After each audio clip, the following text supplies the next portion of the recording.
جو شخص مجنب ہے حالت جنابت میں کچھ چیزیں اس کے اوپر حرام ہو جاتی ہیں. کچھ چیزیں اس کیفیت میں جو جنابت کی کیفیت میں ہے اس کے اوپر حرام ہو جاتی ہیں. پہلی چیز اللہ کے نام کو، اچھا میں نے پہلے بھی شاید عرض کیا تھا وضو کے چیپٹر میں، شاید جو مجھے یاد پڑتا ہے کہ جب ہم کہتے ہیں نا اللہ کے نام کو، تو اس اللہ کے نام میں گاڈ شامل نہیں ہوتا، کیونکہ گاڈ اللہ کا نام نہیں ہے. اللہ کا نام یعنی لفظ جلالہ، عام طور پہ یہ لوگ لکھتے ہیں اس میں جلالہ یا لفظ جلالہ. لفظ جلالہ یعنی الف لام لام ہے، یہ ہے لفظ جلالہ، یہ ہے اللہ کا نام. اس کو مس کرنا جو ہے وہ حرام ہے. اب یہ چاہے کسی بھی زبان میں لکھا ہوا ہو، انگلش میں آپ لکھتے ہیں ALLAH، پڑھیں گے کیا آپ اس کو؟ اللہ. اس کو مس کرنا حرام ہے. اب گجراتی مجھے آتی نہیں ہے، لیکن گجراتی میں آپ نے لکھا ہوا ہے، لیکن جب پڑھیں گے جو گجراتی خواتین ہیں شاید ان کو پتہ ہو، اور لکھنا آتا ہو، مجھے تو نہیں پتہ، نہ پڑھنی آتی ہے نہ لکھنی آتی ہے نہ بولنی آتی ہے. اللہ لکھا ہوا ہے، یعنی لکھا گجراتی، جیسے رومن اردو ہوتی ہے ہماری، رومن انگلش جو آپ لکھتے ہیں، پتہ نہیں اس کو انگلش بولتے ہیں یا اردو بولتے ہیں، یہ بھی نہیں مجھے پتہ کیا بولتے ہیں. رومن انگلش بولتے ہیں، رومن اردو بولتے ہیں، انگلش، حالا جو بھی ہے وہ. اس کو جب آپ لکھتے ہیں تو کیا، جب آپ اس کو پڑھتے ہیں تو کون سی زبان پڑھتے ہیں؟ لکھا انگلش میں ہوتا ہے لیکن پڑھی اردو میں جاتی ہے. اسی طرح گجراتی بھی ہے، لکھی گجراتی ہوتی ہے لیکن جب آپ پڑھتے ہیں تو وہ تلفظ اس کا وہی عربی تلفظ بنتا ہے. ٹھیک ہے نا؟ جیسے مثلا فرض کریں گجراتی میں لکھا ہوا ہے اللہ، تو جب آپ پڑھیں گے تو وہ اللہ ہی پڑھا جائے گا، مثلا گاڈ یا کوئی اور مثلا لفظ نہیں پڑھا جائے گا. تلفظ اس کا وہی اللہ والا ہی ہوگا. جب آپ اس گجراتی کو پڑھیں گے تو منہ سے جو آپ کے لفظ نکلے گا وہ اللہ ہی نکلے گا. اس کو مس کرنا حرام ہے. یہ جو کہتے ہیں نا کہ اللہ چاہے کسی بھی زبان میں لکھا ہوا، تو اس سے مراد یہ نہیں ہوتی کہ اللہ چاہے کسی بھی زبان میں لکھا ہوا، یعنی مثلا انگلش میں گاڈ لکھا ہوا ہے یا فرینچ میں کچھ اور بولتے ہیں یا بھگوان لکھا ہوا ہے ہندی میں، تو یہ سب اس کے اندر آ گئے. نہیں، کچھ بھی نہیں اس کے اندر آتا. یہ بھگوان تو بیچارہ ویسے ہی مظلوم ہے، درست، تو کچھ بھی اس کے بیچ میں نہیں آتا. صرف اللہ، لفظ جلالہ یعنی اللہ، یہ کسی بھی لینگویج میں لکھا ہوا ہو اس کو مس کرنا آپ کے لیے حرام ہو جاتا ہے حالت جنابت میں. اسی طرح اللہ کے نام کے علاوہ کہتے ہیں کہ اس کے باقی اسماء اور اس کی خاص صفات بھی احتیاط کی بنا پر، احتیاط واجب کی بنا پر ان کو مس کرنا حرام ہے. اور احتیاط مستحب کی بنا پر معصومین علیہ السلام کے اسماء کو بھی حالت جنابت میں مس کرنا حرام ہے. اس کا مطلب یہ ہے کہ آغا سیستانی کے حساب سے نہ بغیر وضو کے مس کرنا حرام ہے ائمہ کے نام کو، نہ بغیر غسل کے مس کرنا حرام ہے. اچھا، بعض فقہا وضو کو، جس آغا خوئی تھے وضو میں یہی بات کرتے تھے کہ بغیر وضو کے ائمہ کے نام کو مس کرنا جائز ہے، لیکن اگر کوئی جنابت کی حالت میں ہو تو وہ اس کو منع کرتے تھے. لیکن آغا سیستانی اس میں بھی احتیاط مستحب لگا رہے ہیں. تو احتیاط مستحب کا مطلب یہ ہو گیا کہ اگر کوئی حالت جنابت میں ہے اور اس نے غسل نہیں کیا اور ائمہ کے نام کو مس کرتا بھی ہے تو یہ اس کے لیے حرام نہیں ہے، وہ گنہگار نہیں ہوگا. ٹھیک ہے جی. اس کے بعد کہتے ہیں کہ قرآن کی کتابت کو مس کرنا. قرآن کی کتابت ہوئی عربک الفاظ جو قرآن کے ہیں ان کو مس کرنا یہ حرام ہے. اس کے نیچے ترجمہ لکھا ہوا ہے، اس کو مس کرنا حرام نہیں ہے، درست. جو چیز مس کرنا حرام ہے وہ عربی عبارت ہے. ایک ہاں، ترجمے میں اگر کہیں لفظ اللہ آ گیا، مطلب فرض کریں عربی میں لکھا ہوا ہے بسم اللہ الرحمن الرحیم، اس کو مس کرنا حرام. جب ترجمہ کریں گے تو کیا کریں گے؟ شروع کرتا ہوں اللہ کے نام سے. یہ شروع کرتا ہوں کو مس کرنا حرام نہیں ہے، لیکن اللہ کو مس کرنا اگین حرام ہے. لیکن وہ جو اللہ کو مس کرنا حرام ہے اس وجہ سے نہیں کہ یہ قرآن ہے، بلکہ اس وجہ سے کہ جو اوپر والا پوائنٹ ہم نے پڑھا کہ یہ اللہ کا نام ہے اور اللہ کے نام کو ہم مس نہیں کر سکتے. ورنہ اگر یہ اللہ نہ لکھا ہوا ہو، ٹھیک ہے، تو آپ اس کو مس کر سکتے ہیں. اگر یہ اللہ نہ لکھا ہوا تو آپ اس کو مس کر سکتے ہیں. بس وہ جو حرام ہے اردو میں مس کرنا، وہ قرآن کی حیثیت سے نہیں حرام، بلکہ وہ اس میں خدا ہونے کی حیثیت سے اس کو حرام قرار دیا گیا ہے. ٹھیک ہے جی. اس کے بعد فرماتے ہیں کہ اچھا، یہ ایک مسئلہ، بلکہ دو مسئلے ہیں اوپر نیچے کے.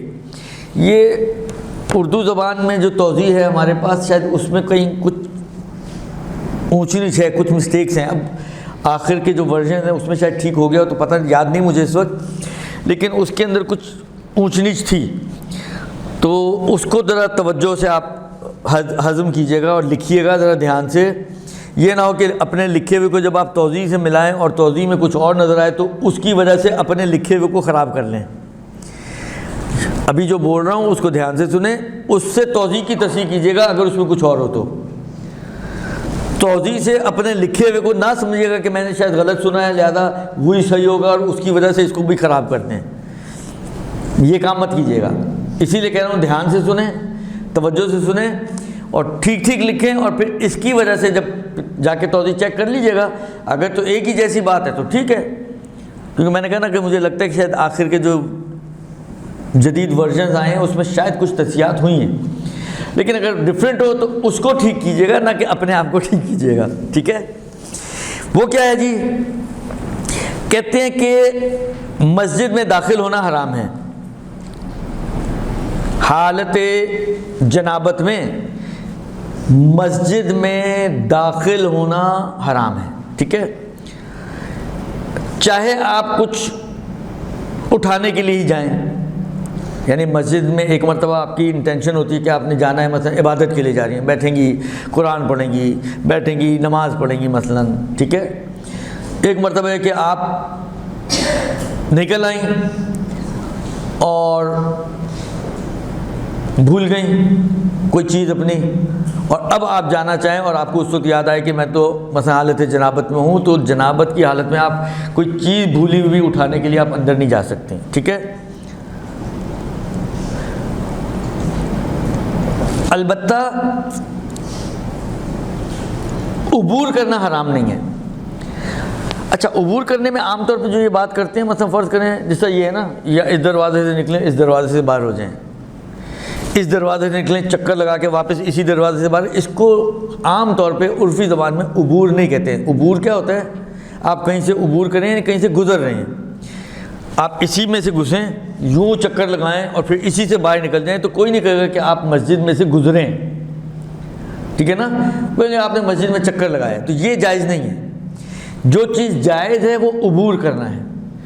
اور نارملی مثلا یہ شاید ہو سکتا ہے کہ آپ یہاں سے نکلیں اور وہاں سے نکل جائیں، یہ چل جائے گا. یہ یہاں سے نکلیں، سامنے گیٹ ہے وہاں سے نکل جائیں، لیکن گھوم پھر کے اسی دروازے سے نکل جائیں، یہ ظاہر نہیں چلے گا. تو عبور کرنے کی اجازت ہے. اب فرض کریں اگر آپ کا رکنا، آپ کا فرض کریں آپ نے کہا چلیں عبور کی تو اجازت ہے، ہم لوگ تو ماشاءاللہ فنکار لوگ تو ہیں، آپ نے کہا چلیں جی عبور کی تو اجازت ہے، ہم عبور کرتے کرتے چیز اٹھا لیں گے. لیکن اگر آپ کا ایک لمحے کے لیے بھی ایکسٹرا رکنا، مثلا جھکیں اٹھائیں، بالآخر 1 2 4 سیکنڈ تو لگیں گے نا، تو یہ آپ کے عبور سے ایکسٹرا ہو جائے گا، یہ حرام ہو جائے گا.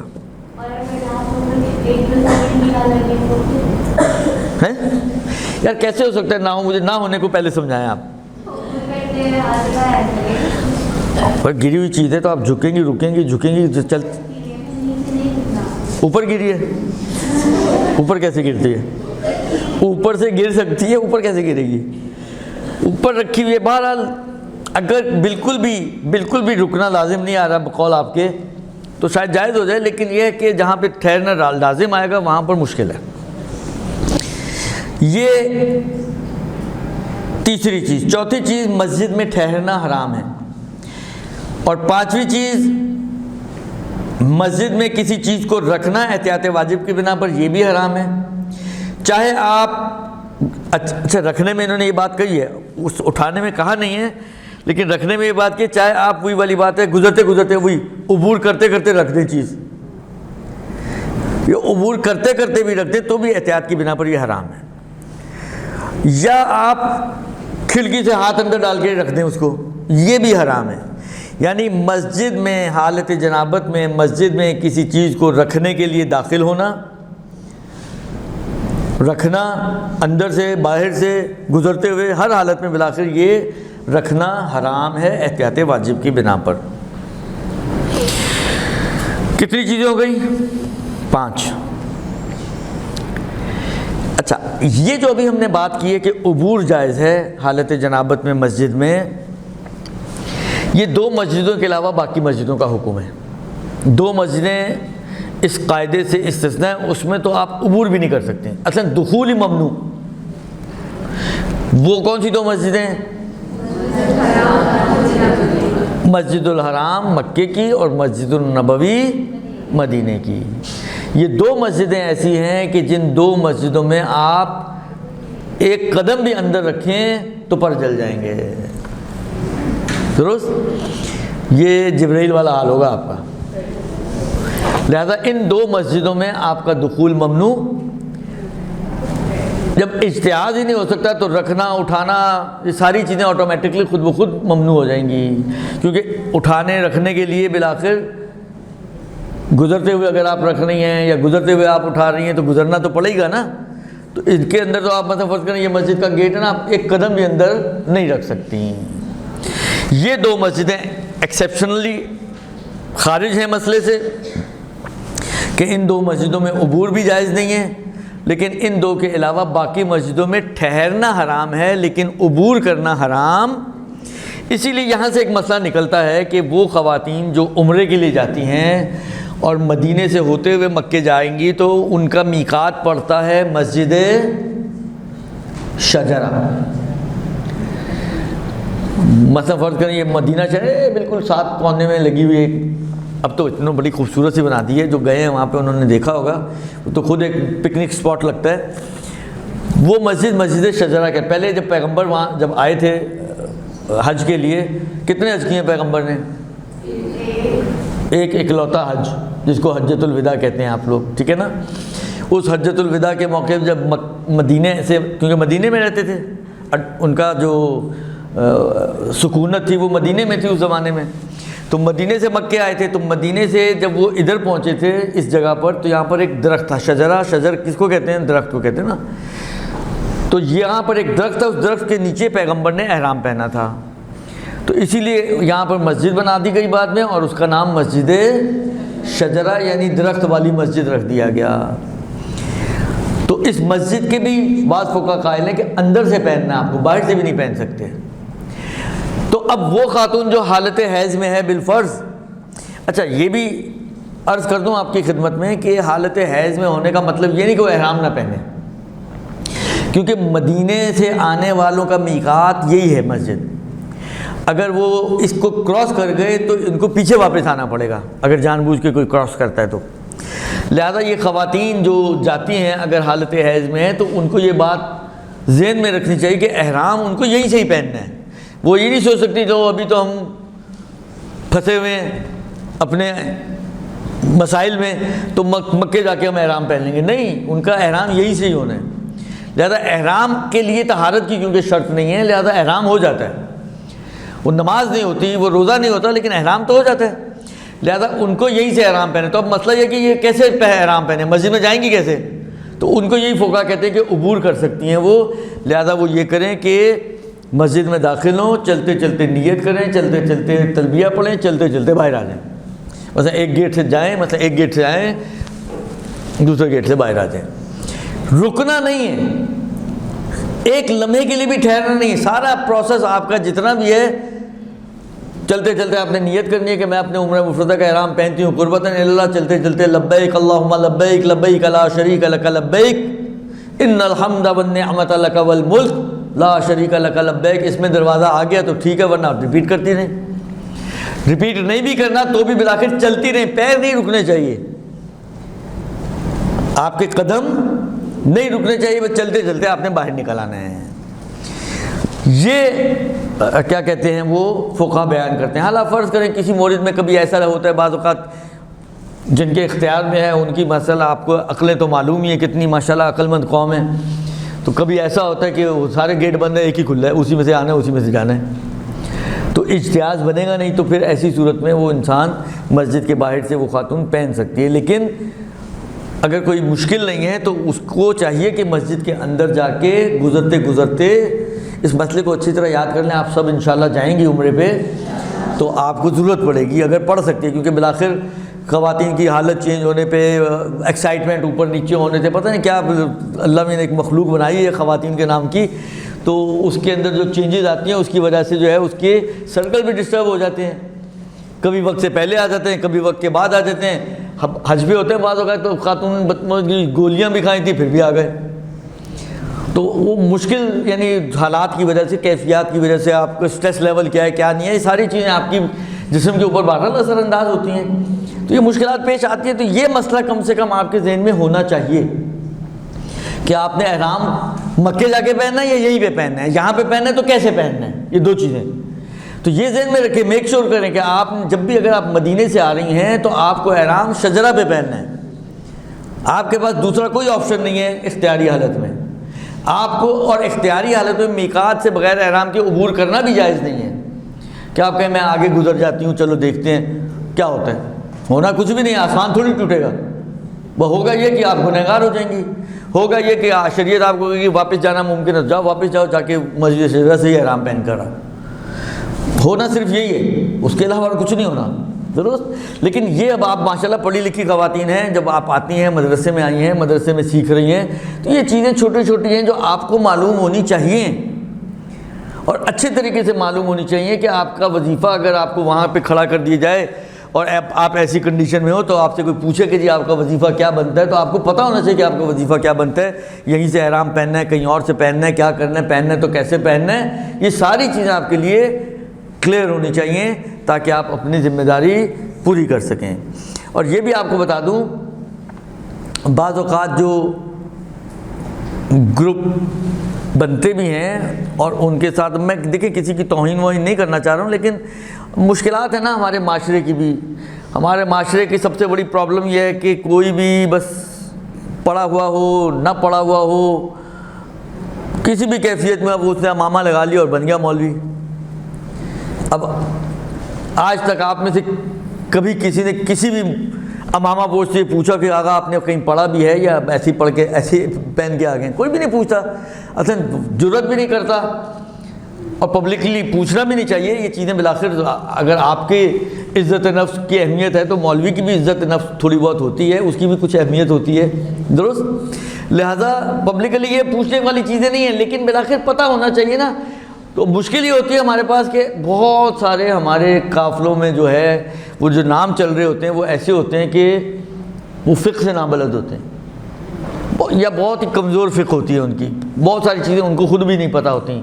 اچھا مزے کمال کی بات یہ ہے کہ یہ بھی نہیں کرتے کہ چلے اب مولوی بن کے جا رہے ہیں تو 4 کتابیں پڑھ ہی لیں، وہ پڑھتے پھر بھی نہیں ہیں، تو پھر جو سمجھ میں آیا جیسے سمجھ میں آیا کروا دیا۔ تو آپ اگر وہاں پر ہوں اور کوئی ایسا مولوی آپ کو ٹکر جائے تو کم سے کم آپ اس کو ٹکر تو دے سکیں، اتنے آپ کو اپنے اوپر کانفیڈنس ہونا چاہیے کہ مسئلہ یہ ہے اور یہی ہے۔ اگر آپ بتا رہے ہیں تو آپ غلط بتا رہے ہیں، اگر کوئی غلط بتا رہا ہو تو، اگر صحیح بتا رہے تو اوکے پھر تو ٹھیک ہے نا۔ لیکن ہوتے ہیں ایسے گروپس میں کہ وہ پھر مسئلے صحیح گائیڈ نہیں کر پاتے ہیں، تو اس لیے یہ ایک خاص مسئلہ ہے، بہت اہم مسئلہ ہے اور بہت ضروری ہے کہ آپ لوگوں کو یہ معلوم ہونا چاہیے تاکہ آپ خود بھی اور کسی گروپ میں ہو تو اپنے ساتھ دوسری جو ہے آپ کی ساتھی خواتین ہیں ان کی بھی اس مسئلے کو حل کر سکیں۔ تو چھٹی چیز جو حرام ہے وہ مسجد الحرام اور مسجد النبوی میں داخل ہونا، چاہے وہ داخل ہونا عبور کرنے ہی کی شکل میں کیوں نہ ہو، وہ بھی حرام ہے، ان 2 مسجدوں میں ہے۔ اور 7ویں چیز جو حرام ہے حالت جنابت میں وہ ہے 4 واجب سجدے والی آیات کو پڑھنا۔ آغا سیستانی کے نزدیک پورا سورہ پڑھنا حرام نہیں ہے، صرف پرٹیکولرلی وہ آیت کہ جس میں سجدہ واجب ہے اس کو پڑھنا حرام ہے۔ ہاں البتہ احتیاط مستحب ضرور لگاتے ہیں کہ احتیاط مستحب یہ ہے کہ وہ پورا سورہ ہی نہ پڑھا جائے، لیکن پورا سورہ پڑھنے کو حرام نہیں سمجھتے ہیں۔ یہ 4 سورتیں ہیں، سورہ سجدہ ہے، سورہ فصلت ہے، سورہ نجم ہے اور سورہ علق۔ یہ تو 7 چیزیں ہو گئیں جو ایک ایسے شخص پر چاہے مرد ہو چاہے عورت ہو کہ جو حالت جنابت میں اس پر حرام ہے۔ اس کے بعد جو مسئلہ ہے وہ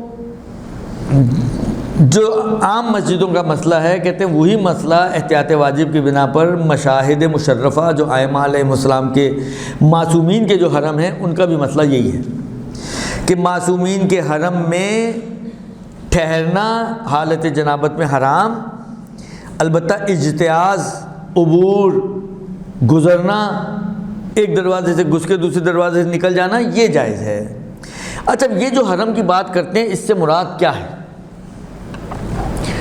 ظاہر ہے یہ جس حرم کی بات کرتے ہیں اس سے مراد خاص پرٹیکولرلی وہ کمرہ ہے کہ جس کے اندر ذریعہ مقدس ہوتی ہے، یہ صرف اس کا حکم ہے کہ ذریعہ، یعنی یوں سمجھ لیں کہ ذریعہ والے کمرے میں حالت جنابت و حیض و نفاس میں داخل ہونا حرام، احتیاط واجب کی بنا پر معصومین کی مراقد میں۔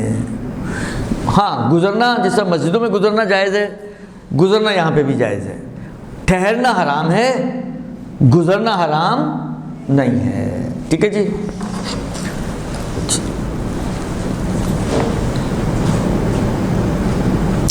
اچھا اب یہ جو مثلا فرض کریں یہ زری والا بلیک، فرض کریں یہ زری والا کمرہ ہے، آپ دیکھتے ہیں کہ اس کے اطراف میں چھوٹے چھوٹے کمرے بنے ہوئے ہوتے ہیں، باہر سین بنے ہوئے ہوتے ہیں، ہالز بنے ہوئے ہوتے ہیں۔ دیکھیں اگر ان اطراف کے کمروں میں سے کوئی حصہ مسجد نہ ہو، جیسا میں آپ کو ایک مثال دوں، آپ میں سے جنہوں نے قم کی زیارت کی ہے، حالانکہ یہ مردانی سائیڈ کا مسئلہ ہے، وہ زنانی سائیڈ پہ تو نہیں ہے، لیکن مردانی سائیڈ پر جہاں پہ جو بی بی کی زری والا کمرہ ہے نا، ان کے کمرے میں سے جو ظاہراً ان کے جو پیروں والی سائیڈ ہے اس میں سے جب باہر نکلتے ہیں چھوٹے سی مثلا فرض کریں اتنی چکور سی ایک چھوٹی سی حصہ ہے، وہ مسجد ہے، اس پہ لکھا ہوا ہے مسجد امام خمینی، تو وہ مسجد ہے۔ تو اس میں بھی مسئلہ وہی آئے گا جو اندر زری والے کمرے کا تھا، لیکن زری کی وجہ سے نہیں، مسجد ہونے کی وجہ سے، ٹھیک ہے۔ اسی طرح مثلا فرض کریں اس کے بیک پر اگر آپ نکلیں جو شاید بالائے سر والی سائیڈ بنتی ہے، تو وہاں سے اگر آپ نکلیں تو وہ حصہ میرے خیال میں وہ مسجد نہیں ہے، تو وہاں پر آپ ٹہل سکتی ہیں آرام سے۔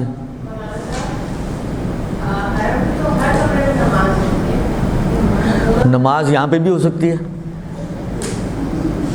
میں نے دیکھا ہے بعض خواتین پڑھ رہی ہوتی ہیں، نماز ہونے سے مسجد تو نہیں ہو جاتی نا ثابت، آپ اپنے گھر میں بھی نماز پڑھتی ہیں، تو نماز تو پڑھتی ہیں آپ اپنے گھر میں بھی، تو آپ کا گھر تو مسجد نہیں ہے نا۔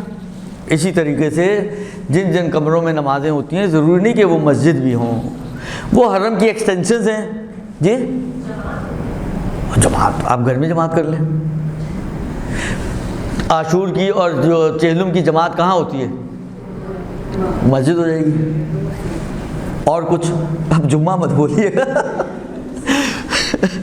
کیونکہ جمعے کے لیے بھی مسجد ہونا شرط نہیں ہے، یعنی اگر جمعہ بھی ہوتا ہو، کما ان کے بعد گھروں میں ہوتا ہے، مثلا آپ مشہد چلے جائیں وہاں پر ہوتا ہے، لیکن جمعے میں بھی مسجد ہونا شرط نہیں ہے۔ جمعے میں تعداد شرط ہے، جماعت شرط ہے، لیکن مسجد میں ہو یہ شرط نہیں ہے، کہیں پہ بھی جمعہ آپ کر سکتے ہیں، ٹھیک ہے نا۔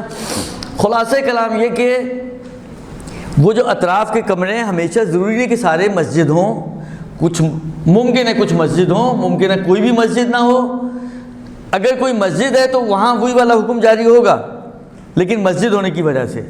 باقی جو اطراف کے کھلے کمرے ہیں جس میں کوئی مسجد کا بورڈ نہیں لگا ہوا، آپ کو یقین بھی نہیں ہے کہ یہ مسجد ہے، بعد کی ایکسٹینشنز ہیں، مثلا یہ کربلا میں اگر آپ جائیں تو جہاں ابھی ہال میں آپ نماز پڑھتے ہیں، ایک زمانہ تھا وہ سین تھا، صدام کے زمانے میں گیا تھا، مجھے یاد ہے اچھی طرح، وہ سین تھا۔ وہاں پر یہ جو صبح اٹھ کے پریڈیں پڑھتے ہیں، اب جو دعا یا جو بھی وہ چیزیں پڑھتے ہیں وہ سین میں کھڑے ہو کے پڑھتے تھے۔ وہ ہم یوں سمجھیں کہ ہمارے دیکھتے دیکھتے یہ سین جو ہے وہ ہال میں تبدیل ہوا ہے۔ اب اگر آپ پریکٹیکلی دیکھیں تو امام حسین کے حرم کا کوئی سین نہیں ہے، جتنا بھی ایریا ہے سارا کورڈ ایریا ہے۔ حضرت عباس کے حرم کا کوئی سین نہیں ہے، جتنا بھی ایریا ہے وہ سارا کورڈ ایریا ہے، صرف وہ بین الحرمین ہے جو کھلا ایریا ہے، یہ دونوں کا مشترک سین دونوں بھائیوں کا۔ باقی اس کے علاوہ اور کیا ہے سین کے نام پہ وہاں پر؟ وہ جتنے بھی سین تھے وہ سارے ہالز بن چکے ہیں، کور کر کے انہوں نے اس کو سمجھے اسی کو ہال بنا کے اسی کو ایکسٹینڈ کر دیا اور وہ حرم کا حصہ بن گیا جو پہلے سین کا حصہ تھا۔ تو اگر اس پہ مسجد کا کوئی بورڈ وورڈ نہیں لگا ہوا تو وہ آزاد ہے، ادھر آپ بیٹھ سکتے ہیں، گھوم سکتے ہیں، ٹہل سکتے ہیں، سو سکتے ہیں، جاگ سکتے ہیں، اب جو جو وہ کرنے تھے وہ آپ سب کر سکتے ہیں، ٹھیک ہے۔ اس لیے کہ وہ حرم کا حصہ نہیں ہے۔ تو حرم یعنی پرٹیکولرلی زری والا کمرہ، اور اس کے یہ احکام ہے کہ اس میں آپ ٹھہر نہیں سکتی. تو اس کا بہت دیکھیں یہ بھی ایک بہت بینیفیشل ہے ایک حساب سے. آپ خود سوچیں نا، مثلا فرض کریں آپ کراچی سے اٹھ کر گئی ہیں کربلا، 4 دن 5 دن آپ نے کربلا رہنے، اتفاق سے سٹارٹ ہو گئے آپ کے مینسز، اب 7 دن کا آپ کا سرکل ہے. اب کیا ہوئی زیارت امام حسین آپ کی؟ اچھا ہم لوگ تو ماشاءاللہ وہ قوم ہے جب تک چومے چاٹے نہیں تو ہماری تو تسلی ہوتی نہیں ہے. تو اگر ہم بہت زیادہ نیچے آئیں چومنے چاٹنے میں تو کم سے کم کچھ نظر تو آئے. اب آپ سڑک پہ کھڑے ہو کر بس امام حسین کو ایک سلام کر دیا، آپ کی کبھی بھی تسلی نہیں ہوگی. آپ یہ سمجھیں گے نہیں کہ آپ کے پیسے سوارت ہوئے، آپ کہیں بیڑا غرق ہو گیا، پیسوں کا ڈوب گئے پیسے. کیوں؟ اس لیے کہ زیارت تسلی بخش ہوئی نہیں آپ کی. لیکن یہ ہے کہ چلو بندہ اندر چلا جائے، کوئی ایسے اینگل سے بیٹھ جائے، زری نظر آ رہی ہے، مولا کی زری نظر آ رہی ہے، تو ایک حد تک جس کو کہیں کہ کچھ حد تک کمپنسیشن ہو جاتی ہے اور انسان کو تھوڑی سی تسلی ہو جاتی ہے کہ چلو زری کو نہیں چوم سکے تو اتنا کچھ ہے چومنے چاٹنے کے لیے حرم میں. آپ کسی بھی دیوار کو چوم لیں، کسی بھی دروازے کو چوم لیں. آپ کربلا میں جائیں تو وہ جو مقتل وغیرہ کا حصہ بنا ہوا ہے وہ سارا باہر سے آپ اس کو چوم سکتے ہیں. آخر ایک میں نے کہا تسلی کے لیے بہت ساری چیزیں ہیں کہ انسان کو کم سے کم اتنا ہوتا ہے کہ چلو یار وہ اندر نہیں جا سکے لیکن چلو ایسا نہیں ہے کہ کچھ نہیں ملا، چلو کچھ تو مل گیا. تو وہ اس قسم کے بڑے بینیفٹس مل جاتے ہیں ان کے مسجد نہ ہونے کی وجہ سے. یہ مسجد نہ ہونا بہت اچھا ہے اس اعتبار سے.